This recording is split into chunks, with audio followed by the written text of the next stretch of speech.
Okay, so I'm making an Edpuzzle here. I'm just going to kind of get you guys through these solving proportions problems with how I would solve it, and kind of leave that up for you as far as the answers go on it. But just wanted to kind of guide you through these as you do it, so that you have a good understanding of what's going on. So we're going to do these 9 problems, and then we're going to do 2 word problems. So here we go. Let's look at number 1. Get my zoom going on here. All right, so A is to 5 as 4 is to 20. A lot of ways to work this problem. Again, you could go this direction with your factors, or you could go vertically, up and down. In this case, you go up to your variable. Again, this is what we're solving for. A is to 5 is 4 is to 20. So you go horizontally or vertically, and again, you could always cross multiply. So lots of options on this one, but number 1, solve for A.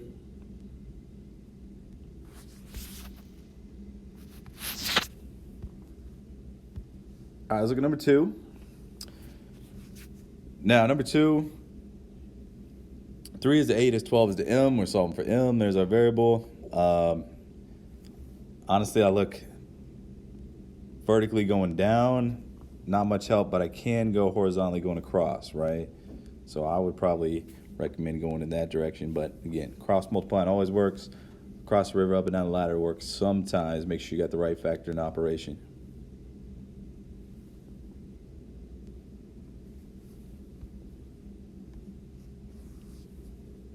Number 3, 4 is to 5 as Y is to 10. Not much going vertically, but I would go horizontally going across here. And again, go to your unknown.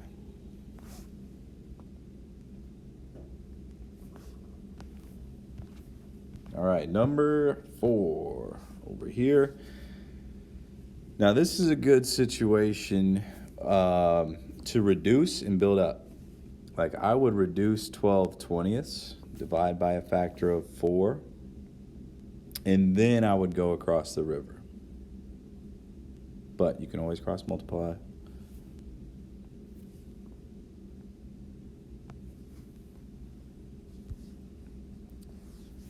Okay, number 5, if we're looking at this one,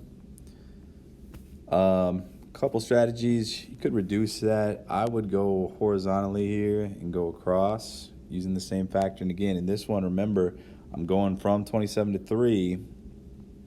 So I'm getting smaller, so I'm going to divide by a factor and do the same thing on bottom to get R.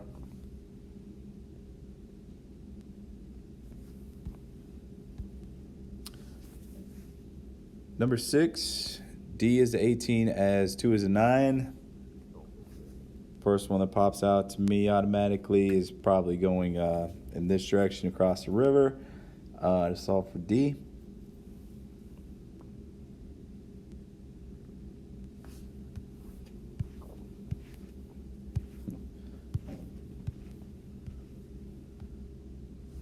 All right, number 7, G is to 9 as 2 is to 3. Again, I would probably recommend going in this direction.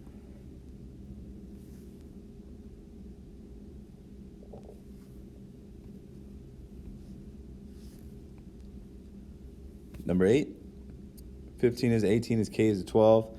Again, not really a great way going vertically. Not really a great way to go horizontally. So let's reduce this 15/18, divide out a common factor on top and bottom, and then go across the river. So I would divide by the factor of 3 on top and bottom, and then go across the river.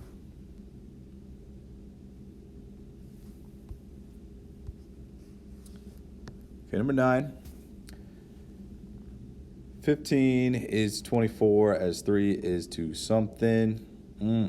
All right, so again, this one is not going to be a whole number, but that's okay. All right, and again, you could reduce, divide by 3, and then cross multiply. Okay, this one is not going to be a whole number, and that's okay.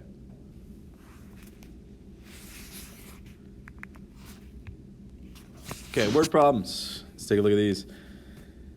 Leah baked 21 cookies with 3 scoops of flour. With 5 scoops of flour, how many cookies can Leah bake? So I'll help you set this one up. Again, equivalent ratios. Let's just make sure that our words are set up and we are consistent all the way through. So we're talking about cookies to the scoops of flour. We got 21 cookies, so it's going to go on top with our C, and 3 scoops of flour. It's going to go on bottom. It says with 5 scoops of flour. So if F is 5, how many cookies